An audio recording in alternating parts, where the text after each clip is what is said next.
നമ്മുടെ കൂട്ടത്തിൽ ഖാലിദ് എന്ന പേരുള്ള ഒരാളുണ്ടെങ്കിൽ, മുഹമ്മദ് എന്ന പേരുള്ള ഒരാളുണ്ടെങ്കിൽ, ഒന്നുകൂടി മനസ്സിലാക്കാൻ പറഞ്ഞാൽ ഖാലിദിന്റെ ആവശ്യം സ്വർഗ്ഗമാണെങ്കിൽ അവന് സ്വർഗ്ഗം നൽകാൻ ഞാൻ തയ്യാറാണെന്ന് അള്ളാഹു പറയും.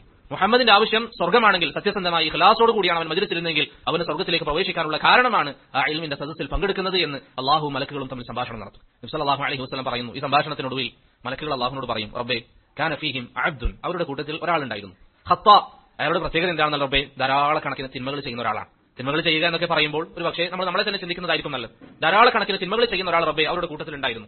മലക്കുകൾ അള്ളാഹുവിനോട് പറയും, റബ്ബേ ഈ മജ്‌ലിസ് ഉദ്ദേശിച്ച് വന്ന ആളായിരുന്നില്ല അദ്ദേഹം, പക്ഷേ എല്ലാവരും മജ്‌ലിസിൽ ഇരിക്കുന്നു, അയാൾ ആ വഴിയിലൂടെ പോകുമ്പോൾ ആളുകളൊക്കെ ഇരിക്കുന്നത് കണ്ടപ്പോൾ അയാൾ കൂട്ടത്തിൽ ഇരുന്നതാണ്, അതല്ലാതെ ഇൽമിന്റെ മജ്‌ലിസ് ഉദ്ദേശിച്ച് വന്നയാളല്ല. പക്ഷേ ഇൽമിന്റെ മജ്‌ലിസ് കണ്ടപ്പോൾ അയാൾ അവിടെ ഇരുന്നു, അയാൾക്ക് പഠിക്കണമെന്ന് തോന്നി, അയാൾക്ക് മനസ്സിലാക്കാൻ തോന്നി, അയാൾ അവിടെ ഇരുന്നു. അല്ലാഹു സുബ്ഹാനഹു വ തആല മലായികത്തുകളോട് മറുപടി പറയും, ഹുമുൽ ഖൗമു ലാ യഷ്ഖാ ബിഹിം ജലീസുഹും ഖദ് ഗഫർതു ലഹു, ഞാൻ അവനും അവന്റെ പാപങ്ങൾ വിട്ടുവീഴ്ച ചെയ്യാൻ തയ്യാറാണ്. മലക്കുകൾ പറഞ്ഞത് എന്താ?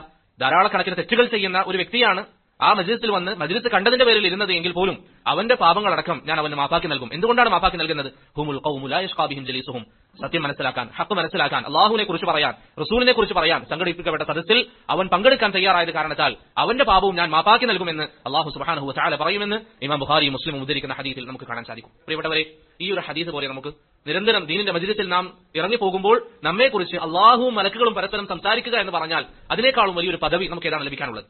നമ്മെക്കുറിച്ചായിരിക്കും അല്ലാഹു മലക്കുകളും സംസാരിക്കുന്നത്. ഒരു സദസ്സ് കഴിയുമ്പോഴേക്ക് നമുക്ക് സ്വർഗ്ഗം അല്ലാഹു നൽകാമെന്ന വാഗ്ദാനം, നരകത്തിൽ നിന്ന് മോചനം നൽകാമെന്ന അല്ലാഹുവിന്റെ വാഗ്ദാനം, നമ്മുടെ പാപങ്ങൾ വിട്ടുവീഴ്ച ചെയ്യാമെന്ന അല്ലാഹുവിന്റെ വാഗ്ദാനം, ഇതൊക്കെ നമുക്ക് ലഭിച്ചിട്ടും നമ്മുടെ ഈമാൻ ബലഹീനമായിട്ടില്ല എങ്കിൽ നമുക്ക് എങ്ങനെയാണ് ഒരു ദർസിൽ നിന്ന് വിട്ടുനിൽക്കാൻ സാധിക്കുക? അപ്പൊ നിങ്ങൾ ചിന്തിക്കുക, നിങ്ങൾ ജോലി ചെയ്യുന്ന സ്ഥാപനത്തിൽ നിന്ന് നിങ്ങളോട് പറയാണ്, നാളെ ഒരു ദിവസം അധികം വന്നാൽ നിങ്ങൾക്ക് ഇത്ര റിയാൽ തരാം, ഇത്ര വലിയ സമ്പാദ്യം തരാം, കോടികൾ തരാം എന്ന് പറഞ്ഞാൽ ആരെങ്കിലും ആ ദിവസം ജോലി ഒഴിവാക്കും? ഒരു പക്ഷേ അവന് തലവേദന ഉണ്ടാകും, എന്നാലും അവൻ ജോലിക്ക് പോകും. ഒരു പക്ഷേ അവന് ബുദ്ധിമുട്ടുണ്ടാകും, അവൻ ജോലിക്ക് പോകും.